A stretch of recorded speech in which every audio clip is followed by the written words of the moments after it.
Wife's ex-boyfriend disappeared years ago without explanation, but now he's terminally ill and his final wish is to have one last picnic with her.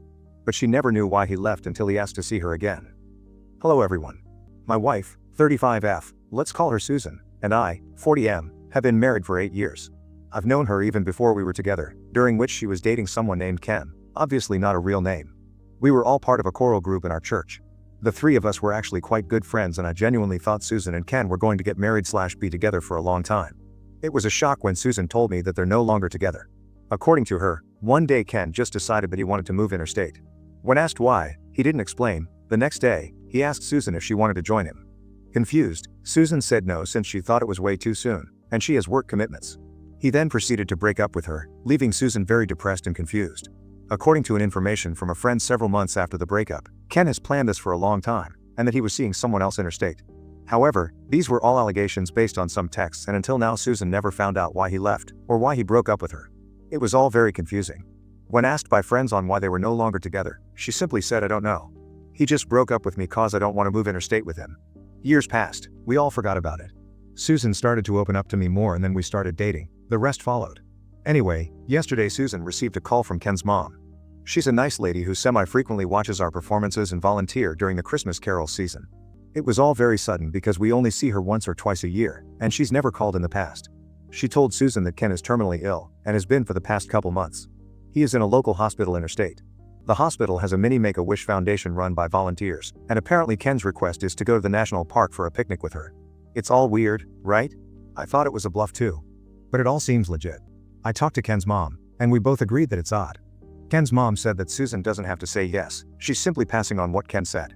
The prognosis for Ken is grim, and we don't know how much time we have left. I suppose the sooner we decide the better.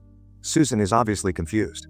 She wants nothing to do with Ken again after what he's done to her and a lengthy period has passed since then, but she admitted that she would feel bad refusing his last wish, especially if his prognosis is that grim. She said jokingly, well, you don't have to worry about me cheating. He's going to die anyway. A bit dark, but I mean she has a point. Personally, I'm torn too. I trust Susan and I know nothing romantic or anything will come from this if she chooses to see Ken. But why does he want to see her now? For closure? That's the only thing I can think of. He will most likely have a hospital volunteer stick around when he goes to the outing, so it's not like he can do anything weird. But why her? Why not use his wish for something else? Reversing the situation, however, if I am terminally ill and obviously have an intention to meet someone etc. and it gets rejected, I would be beyond depressed. I know how awful it must be for your last wish to be rejected. Am I looking too much into this? Should we honor his wish and let Susan spend the day with him? Or should we just refuse it? Any input is appreciated. Edit. Forgot to add that when going for the picnic, there will be a hospital volunteer tagging along to supervise Ken. So they won't be left alone. Update 1. So my wife got hold of Ken's mom and we managed to ask more questions/clarifications. Thanks to those of you for your input on this one. Ken's mom only just heard about his plan to see Susan yesterday. No mention of it at all throughout his hospital stay. Ken has been reaching out to a lot of people recently, including his high school friends. She thinks that this could be a blanket attempt to reconcile with many people. When asked if she remembered anything/if Ken said anything in break up with Susan, Susan actually asked this question herself. She said that she didn't even know both of them broke up until a couple weeks after.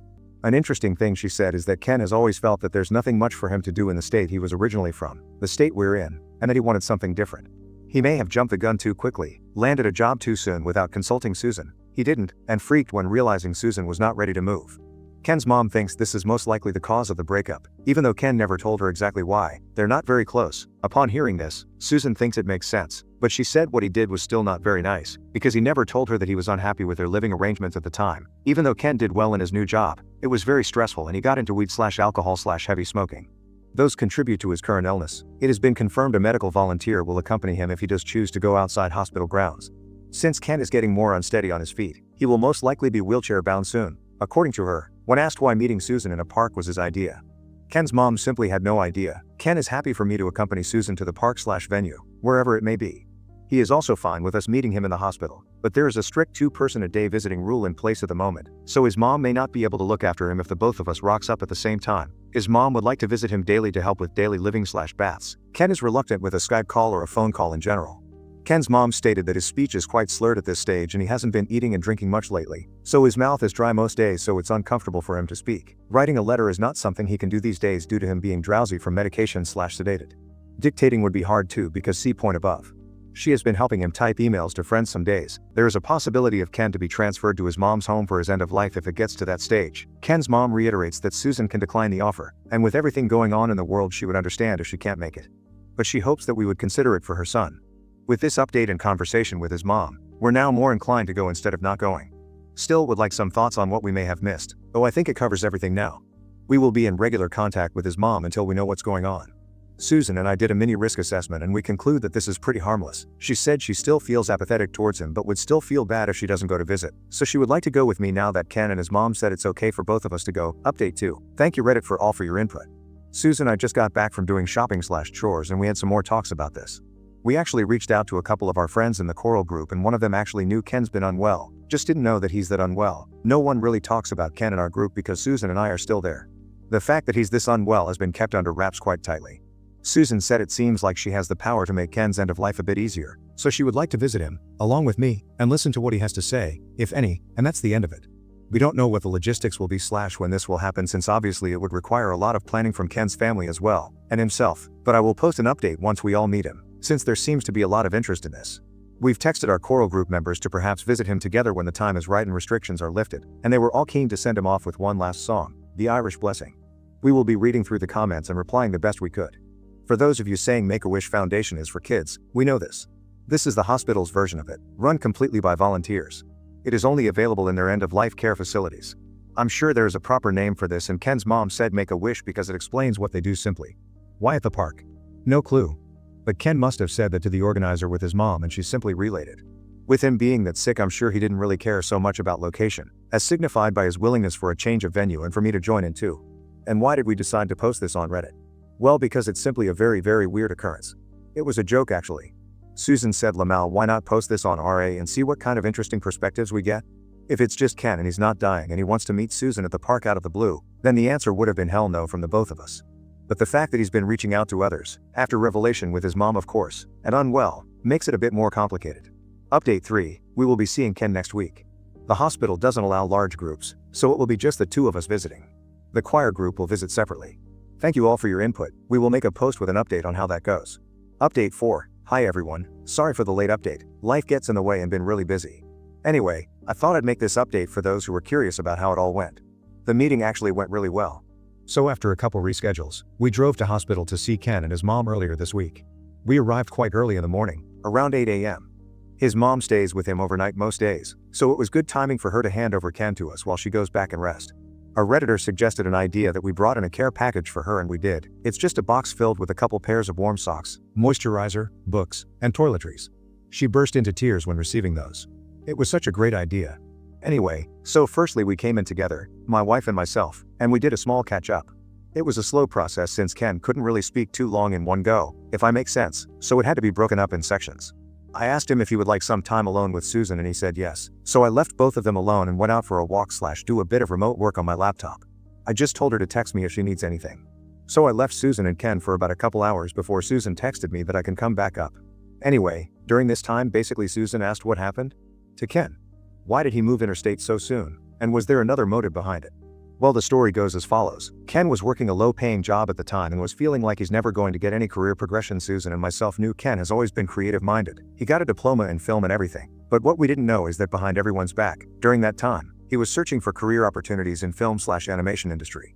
He put in a job application for fun, and a few months later, got offered a position as an intern animator. Something along those lines according to Susan. He was stoked, but he didn't expect that he would actually get the job.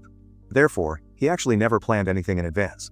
The job required him to move interstate ASAP, and Ken felt pressured to say yes, since he's applied to other similar jobs in the past but got rejected, hence why it took him by surprise and he didn't do any planning. It's the well I won't get it anyway so why I should make arrangements mentality, according to Susan. So he asked Susan to move with him, but left out the job details since as an intern, he will get paid even less than what he's earning, with a lot of voluntary work. He was scared that Susan will not approve of the lower wage, so he left out the details and just asked her to move out with him. He admitted it was stupid, and apologized for being immature about it. After the breakup, and after working a few months as an intern, he said that working in that industry is not like what he thought it would be. There were a lot of crunch time, to the point where him and the other interns were spending most of their time in the office, even sleeping while waiting for the program/code/animation to finish compiling. I'm not tech savvy, but I figured animations take a long time to set up. He then got into alcohol, since everyone in the office also drinks. This then turned to severe drinking to cope with stress. This then turned to smoking and drugs. Anyway, he stuck it out and became a technical lead, but he said he had zero social life or support apart from a couple colleagues, and that he's burning himself out every day. The support he got was basically a small group that goes out on social drinks only. That's why he kept going back into alcohol and drugs, etc. He's been in and out of hospital with alcohol poisoning and actually never sought help. He said he might also be depressed, but he's earning enough just to pay rent, with all his alcohol expenses, etc. So he didn't seek any help. He also did a lot other bad decisions that are popcorn worthy but way too long to include here. Things that got him arrested, fired from his job, so he had to find another, etc. etc. When asked about the park situation, he said there was no malice intended. It was only because he was sick of being in hospital all the time with no window of opportunity to go outside. And that's it, really. His substance abuse got him to where he is now. I managed to catch up with him and reminisce about the good old days when we were still hanging out together. Told him it's hard to see anyone these days due to COVID. He said that a few of his old friends from school have visited him, and he was so happy that they still care. He told me that he tried reaching out to his former girlfriend as well to apologize, but only Susan turned up. He has had other relationships since breaking up with her. He said he's sad about it, but he would like to tie up loose ends while he still has the time. In terms of his prognosis, I asked, and he said he doesn't know, though there are plans for him to continue end-of-life care at home, and he would prefer it that way. When we left Ken, I asked Susan what she thought of everything, and she told me that she felt a lot better now that she's gone and seen him. She then told me all of the story above during the ride back home. Plenty of times she was cursing and saying, "Man, I can't believe he did that. What a dumb person." So for those of you who were worried that she might go back to Ken, sorry to burst your bubble, I don't think it's happening. I asked her how she's feeling again the next day, and she's pretty much forgotten about it, and just hope that his mom can cope with the stress since she's a nice person. She does look a lot less guilty though, so I'm glad we did went. We haven't really touched on this topic again for days now, since we've been focusing more on work and our upcoming road trip. Thanks for all the Redditors who chimed in and helped, from both perspectives. In these uncertain times, we should still try to be kind to others. And if there's any takeaway from this, is to seek help if you need it. Obviously Ken was in a bad spot, but spurred by bad influences. If you know a friend of yours who are spiraling out of control, or starting to get into destructive habits, reach out. Who knows, you might save a life.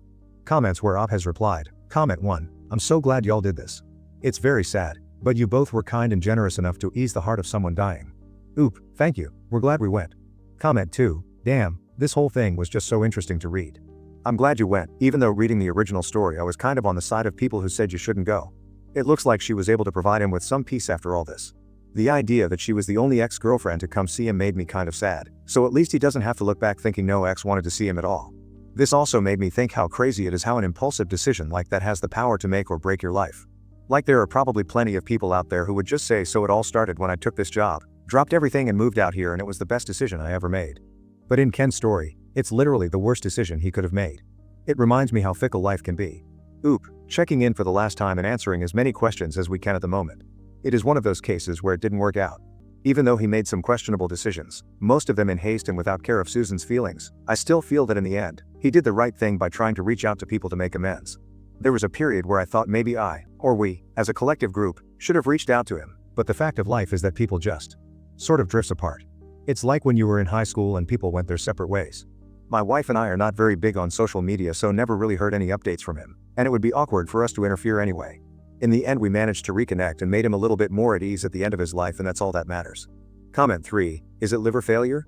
Oop, from my understanding yes, but on top of kidney/heart issues as well.